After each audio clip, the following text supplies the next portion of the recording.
Сайн мэцэн үзэгчтэй Тэнгэр телевизийн гадаад мэдээний тайм хөтөлбөр эхэлж байна. Би та бүхэнд энэ 7 хоногт олон улсад болж өнгөрсөн онцлог үйл явдлуудыг багцлан өргөхөөр бэлтгэлээ.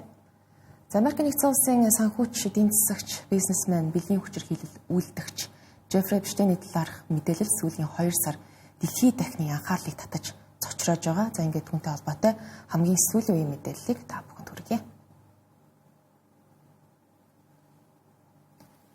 За Эпштейний талаарх мэдээллийг үзэж та бүхэн хэдийн авсан байгаа байх. Товчхондоо Жеффри Эпштейн нь Израиль гаралтай Америк нэгдсэн улсын бизнесмен хүн байсан.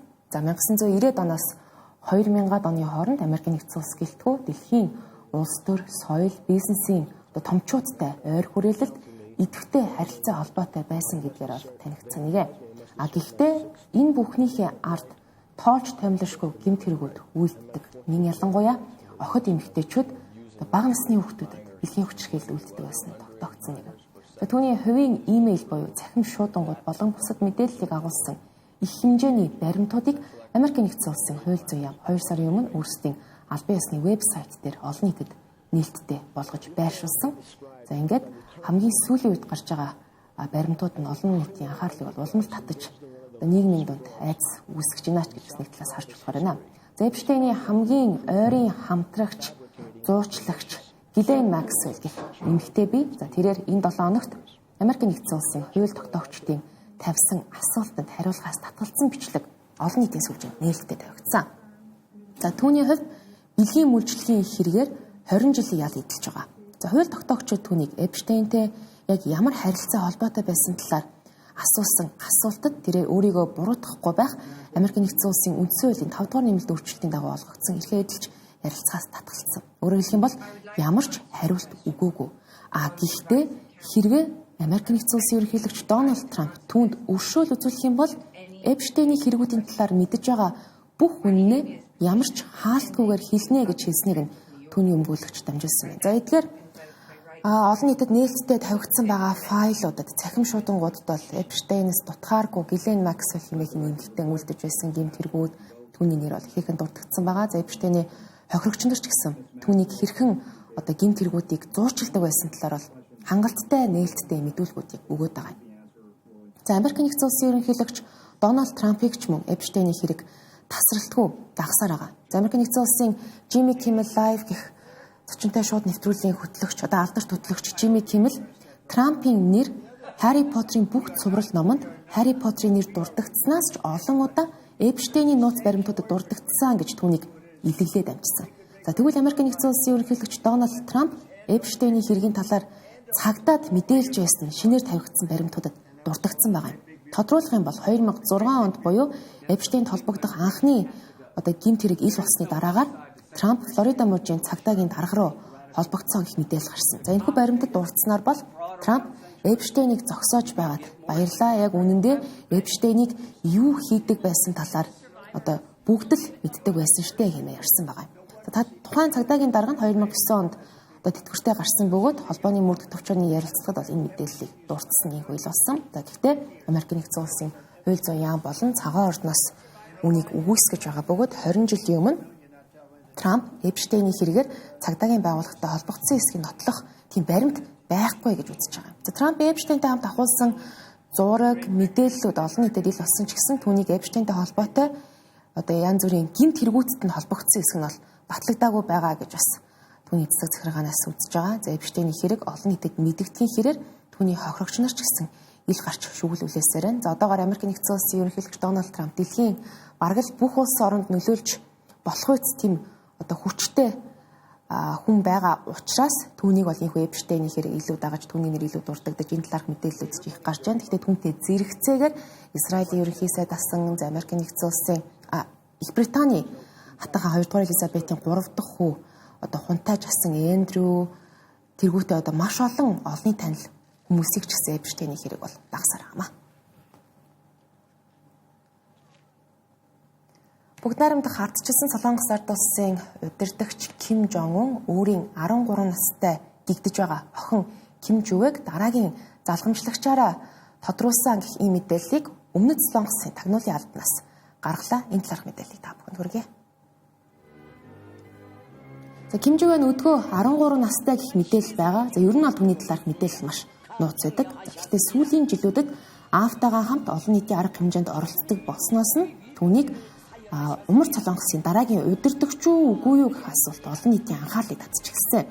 За нэг хэсэг нь Ким Жон Уныг охиноо эртнээс бэлтгэж таниулж байна гэж таамаглаж исэн бол нөгөө хэсэг нь түүнийг охиноороо ийхүү далдалж жинхэнэ залгамжлагчаа нууж байна ч гэж үзчихсэн. За олон нийтэд Ким Жон Уны охин Ким Жуэ л одоо түүний ганц охин мэт танигдсан болохоос ш түүний дээр нэг ах бий буюу түүнд одоо нууц хүү бий гэх таамаглалыг бас судлаачид бол одоо олон жил өмнөөс төвшөөсөр ирсэн. За гэхдээ эхний таамаглал нь үнэн байх магадлал ийхүү маш өндөр болоод байна. Нин ялангуяа сүүлийн саруудад Ким Жон Ун Ким Жуэгийн хамтаар төрийн өндөр дээд түвшний уулзалтуудад ихээхэн оролцдог болсон. Тухайлбал өнгөрсөн намар Ким Жуэ бүгд найрамдах Хятад ард улсын Бээжин хотноо аавынхаа хамт айлчилсан нь одоогоор олон нийтэд мэдэгдээд байгаа түүний анхны гадаад улсад хийсэн төрийн айлчлал болж байна. За түүнчлэн Умар Солонгосын төрийн протоколууд дээр ч гэсэн Ким Жон Уны яг дараагаар Ким Жуэгийн нэр бичигдэж эхэлж байгаа буюу одоо аливаа албан мэдээнд бол Ким Жуэ маш юм өндөр нөлөө бүхий хүн болсон нь бол харагдаж байгаа. За Өмнөд Солонгосын үндэсний тагнуулын албанаас маш олон хүчин зүйлийг харгалзсан үндэсний үндсэн дээр ийм дүгнэлтэнд хүрсэн гэдгийг мэдгдсэн. Энэ сарын сүүлээр Умар Солонгосын эрх баригч намын 5 жилд нэг удаа болдог ийм томоохон чуулган болон тэр үед ч гэсэн Ким Жуэ байх эсхийг Өмнөд Солонгосын тагнуулын алба анхааралтай ажиглана гэсэн. Энэ чуулганд оролцох нь яагаад чухал вэ гэвэл энэ үеэр эрх баригчид одоо Умар Солонгосын ганц нам ойрын 5 жилийнхээ гадаад бодлого магадгүй дайны төлөвлөгөө цөмийн хөтөлбөрүүдээр ч гэсэн хилэлцдэг. Тиймээс 13 настай Ким Жуэг улсынхаа хамгийн чухал ийм уулзалтанд оролцуулна гэдэг түүнийг маш дээд түвшинд бэлдэж байгаагаас ялгаагүй юм а гэж ойлгоход хүрч байгаамаа. За анх Ким Жуэ 2022 онд одоогоос 4 жилийн өмнө аавынхаа гараас яг ингээ атгаад төв алгасагч баллистик пуучин үзэж байгаагаар ийм зураг нь телевизээр цацагдаж олон улс даяараа түүнийг бол мэддэг болсон. Үүнээс хойш төрийн мэдлийн хэвлэлүүдээр түүнийг бол тогтмол гаргадаг болсон гэж хэлэхэд буруудахгүй. За түүнийг аавынхаа хатуу чанга удирдагч гэх ийм одоо имижийг зөөлдгөөч гэж зарим судлаач нар үздэг байна. Умар Солонгосын залгамжлалын түүхээс та бүхэнд товчхон дурдах юм бол одоо Ким Жон Уны аав Ким Жон Ил 14 жил бэлтгэгдсэн байдаг удирдагч болохын тулд. За Ким Жон Ил 2008 онд харин харвалт өгч улмаар Ким Жон Ун 2011 онд удирдагчаар томилогдсон. За тэрээр аав шигээ хангалттай бэлтгэдэггүй байхдаа дээрээс нь улсынхаа эдийн засаг одоо маш хүнд авилга ихтэй нөхцөл байдалд бол удирдагч болсон байдаг. Тиймээс өөрийн охиноо ийхүү эртнээс бэлдэж байгаа гэж харж болохоор байна. Яагаад гэвэл судлаачдын дунд бас нэгэн таамаглал албан бус мэдээлэл явж байгаа. За энэ бол Ким Жон Уны эрүүл мэндийн байдал, биеийн байдал маш муу байгаа гэх ийм мэдээлэл. Тиймээс одоо Ким Жуэ тун удахгүй түүний залгамжлагчаар томилогдох нь бол тодорхой болж байна гэж харагдахаар байна. Өөрөөр хэлэх юм бол ямар нэгэн залгамжлагчгүй юм эргэлзээтэй байдал үүсгэхгүй тулд эртнээс охиноо ийхүү олон нийтэд таниулж одоо баталгаажуулж байна ч гэж харагдаж болохоор байгаа юм а. За товчхон түүхээс та бүхэнд ташин дуртахад Ким Жон Уны өвөө Ким Ил Сун тус улсыг одоо 46 жил, Ким Жон Ил болох аав нь 17 жил ийхүү бол засгалж аваад төвтэй.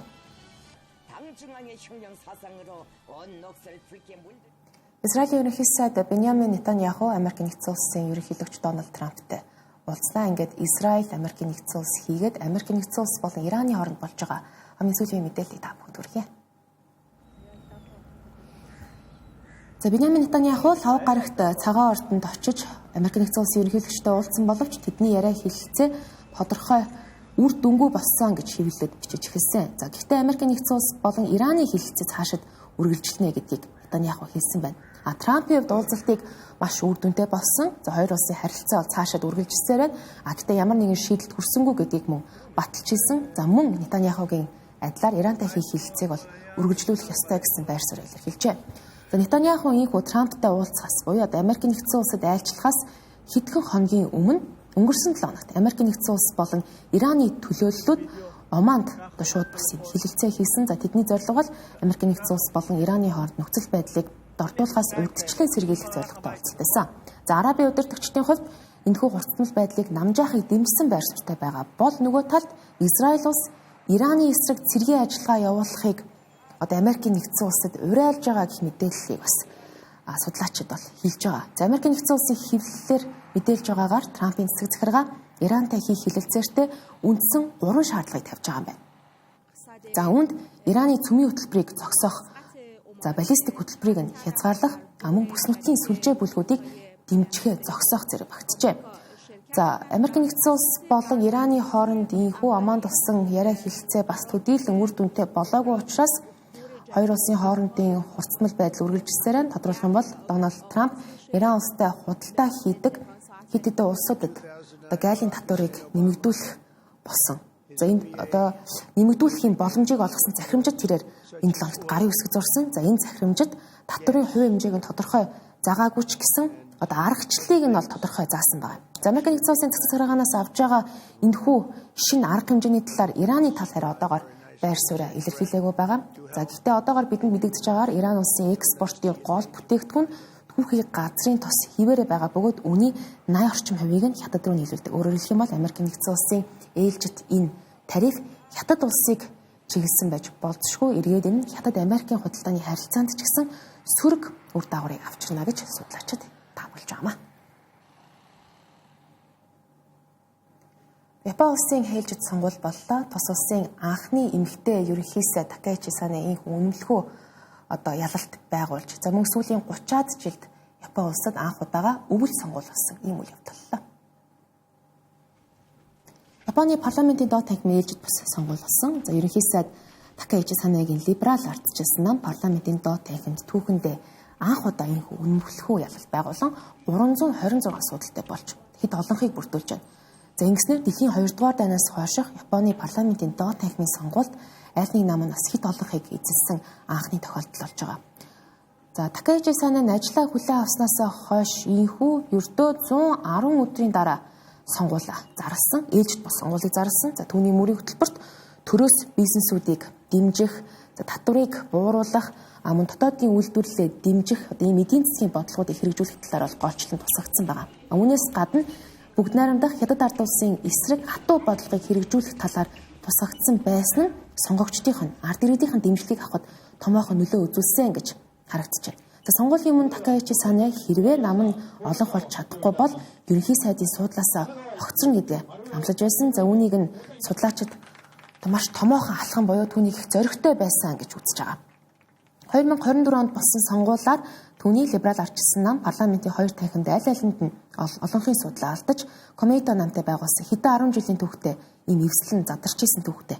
Гэвч Такаичи Санегийн үед намынхан нэр хүнд сүүлийн 110 өдрийн турш 100-аад өдрийн турштай нэр хүнд нь сэргэж засгийн газрын олон нийтийн дэмжлэг 70 орчим хувьд хэлбэлцэж байгаа ийм өндөр үр дүнтэй гарсан. За либерал ардчилсан намын одоогийн эвслийн түвш Японы инновацийн нам харин энэ удаагийн сонгуулиар 36 судал авсан бол сөрөг хүчний намууд нийлээд 113 судалтай болж байна. За Такаичи Санег бол Японы Маргарет Тэтчерч гэж нэрлэдэг, төмөр хатагтайч гэж нэрлэдэг. За тэрээр тус улсын ерөнхий сайд асан Абе Шинзотой маш ойрын харилцаатай байсан. Дээрээс нь маш консерватив нэгэн гэдгээр бол алдартай байна. Шейх Хасинагийн засгийн газар унснаас хойш 2 жилийн дараа Бангладешт сонгуул боллоо. Сонгуулийн урьдчилсан үр дүн гарсан байна. Бангладешийн сонгуул нь Зэ үеийн буюу Жинзэгийн удирдсан хувьсгалын дараах дэлхийн анхны сонгуул болж байгаа бөгөөд яг ижилхэн сонгуул эх сард Непалд болох төлөвтэй байна. За энэ удаагийн Бангладешийн сонгуульд өмнө нь эвсэж байсан Бангладешийн үндэсний нам болон исламын чиг баримжаатай Жамаати Исламыг гэх намын тэргүүлсэн 2 эвсэл голчлон өрсөлдсөн. Сонгуулийн урьдчилсан дон өнөө өглөөний байдлаар гарсан байгаа. За энэхүү үр дүнгээр Бангладешийн үндэсний нам мөн үнэмлэхүй ялалт байгуулсан гэж Аль Жазира тэргүүтээ хэвлэлд мэдээлж байна. Тодруулах юм бол нийт 299 суудлын 211-ийг нь Бангладеш үндэсний нам, 70 суудлыг нь Жамаати Исламын нам эвсэл авсан гэх мэдээлэл. За Шейх Хасинагийн харин Авами Лиг гэх намыг энэ удаагийн сонгуульд оролцох бол хоригдсон. Шейх Хасина 15 жил гаруй засаглаж 2024 онд түүнийг эсэргүүцсэн чагсаалаас болоод 1400 гаруй залуу хүн амь эрсдсэн гэх юм харамсалтай мэдээ байдаг.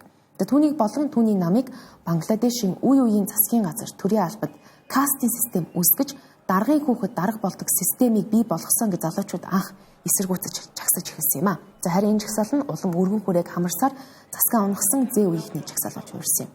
Өмнөх сонгуулиудын үеэр сөрөг хүчнээ бойкотлох, сүрдүүлэх үйлдэл гардаг байсан бол энэ удаад харин 50 гаруй намын 2000 гаруй нэр дэвшигч түүний дотор маш олон бие даагч бас 300 суудлын төлөө өрсөлдөж байгаа юм. За 2024 оны жагсаалтын үеэр Шейх Хасинаг энэтэг рүү дөрвснээс зугтснаас хойш Нобелийн инх тайвны шагналтан Мухаммед Юнусийн тэргүүлсэн төр засгийн газар Бангладешийг бол удирдах ирсэн. За харин өнгөрсөн 11-р сард Шейх Хасинаг хүн төрөлхтний эсрэг гэмт хэрэг үйлдсэн хэмээн шүүхээс нь буруутгаж цаазаар авахыг оноосон байдаг. За харин Шейх Хасина өөрт нь ногдуулсан ялыг хүлээн зөвшөөрөхгүй гэдгээ мэдэгдээд байгаа юм. Сүүлийн жилүүдэд барууны орнуудад олон нийтийг хамарсан юм галт зэвсгийн хэрэг ихэхэн болдог болсон. За энэ талаарх хамгийн сүүлийн ийм тохиолдол Канад улс болоод байна. Хамгийн сүүлд Канадын British Columbia буюу Британий Колумб мужид байрлах Temple Ridge гэх бага сургуульд зэвсэгт итгээд гал нийснээс болж 6 хүн асуурсан юм харамсалтай хэрэг гарсан. За сэжигтэй итгээд нь 18 настай байсан бөгөөд өөрийгөө буутсан хороосон байдалтай олцсон гэдгийг цагдаа нар мэдээлсэн. Улмаар энэ хэргийн шалтгаан тодорхойгүй холбогдох албаных нь шалгаж байгаа юм. Temple Ridge бага сургуулиас холгүй орших тухайн сэжигтний гэрт түүний ээж болон хойд дүүнч гэсэн нас орсон байдалтай олдсон. Өөрөөр хэлэх юм бол сэжигтэнг нийт 8 хүний аминд хүрсэн байж болцшгүй хэмээн шалгаж байгаа юм. Канадын цагдаагийн албаны мэдээлж байгаагаар сэжигтэн эхлээд гэр бүлийнхнийгээ дараа нь сургууль руу гэмт хэрэг үйлдэхээр явсан гэж таамаглаж байгаа. За хамгийн харамсалтай нь сэжигтэн Джесси Ван Рутселерийн гэрт цагдаа нар өмнө хит хит удаа дуудагдаж очиж байсан гэж байгаа. Ингэхдээ ихэвчлэн сэтгцэн эрүүл мэндтэй холбоотой ийм дуудлагаар очдог байсан байгаа юм. За Ван Рутселер галт зэвсэг эзэмших эрхтэй байсан ч түүний хугацаанд дууссан байсан. Өөрөөр хэлэх юм бол гэмт хэрэг үйлдэх үедээ хууль бусаар эзэмшиж байсан галт зэвсгийг ашигласан гэсэн үг. За сэжигтэн Temple Ridge сургуульд сурдаг байсан гэх мэдээлэл мөн байна. За эндээс юу харагдаж байна гэвэл сургуулийн орчинд болж байгаа энэ төрлийн гэмт хэргийг дийлэхдээ тухайн сургуульд сурч байсан эсвэл төгссөн хүмүүс үйлддэг. Тиймээс энэ асуудлаар магадгүй тухайн сургуульд сурч байхдаа сэтгцэн ямар нэгэн асуудалтай байсан, янз бүрийн асуудалд холбогдож байсан, тодорхой гэмт хэрэг үйлдэж байсан хүмүүсийг анхаарч шалгаж ажиллахыг зарим эрх баригчид бол санаасаар ирсэн юм а. За Канада улсад 21-р зуун гарснаас хойш олон хүнийг хамарсан галт зэвсгийн хэрэг нийт 80 удаа бүртгэгдсэн байна. Хөтөлбөрийн төгсгөл үзэгч та бүхэнд дэлхийн иргэн тойронд болж байгаа бусад үйл явдлыг товчоор өргөе. Нобелийн инх тайвны шагналт Ираны хүний эрхийн төлөө тэмцэгч Наргис Мохаммадид 7.5 жилийн хорих олгоножээ. За түүнд гэмт хэрэг үйлдэх зорилгоор хувилдсан гэх үндслэлээр 6 жил суртал ухуулга пропаганда явуулсан хэрэгээр 1.5 жил хорихлыг тус оноосон. За мөн хэлийн чамдад зорчих эрхийг нь 2 жилийн хугацаагаар хязгаарлажээ. За тэрээр Иран дахь хүний эрх энэ ялангуяа эмэгтэйчүүдийн эрхийн төлөө тууштай дуу хоолойгоо хүргэгч нэг юм а.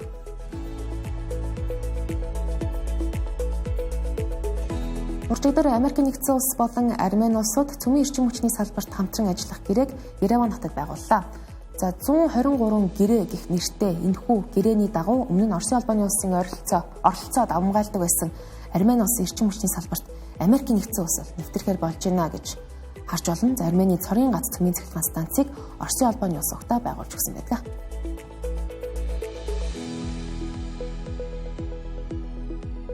Хонконгийн сөрөг хүчний зүтгэлтэн хэвлэлийн магнат өдгөө 78 настай Jimmy Light 20 жилийн хорих ялгоножээ. За шүүхээс түүнийг Хонконгийн үндэсний аюулгүй байдлын тухай хуулийг зөрчсөн хэрэгтгийн буруутай гэж үзсэн. За тэгвэл Jimmy Light оносон энэхүү 20 жилийн хорих ялыг Америкийн нэгдсэн улсын төрийн нарийн бичгийн дарга Марко Рубио буруутгаж Хонконгийн дээд шүүхийн шийдвэрийг шударга бус байна гэж шүүмжилжээ. За тэрээр Jimmy Light хүмүүнлэгийн үндслэлээр суллаж чөлөөлөхийг уриалсан байна.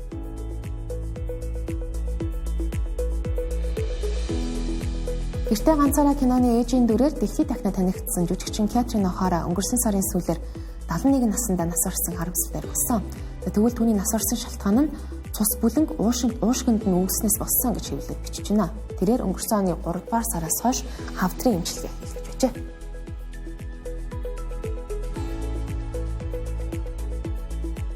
Тэнгэр телевизийн гадаад мэдээний тойм хөтөлбөр үзэж та бүхэнд хүрэлээ. Та бүхэн сар шиндээ сайхан шиндээрэй.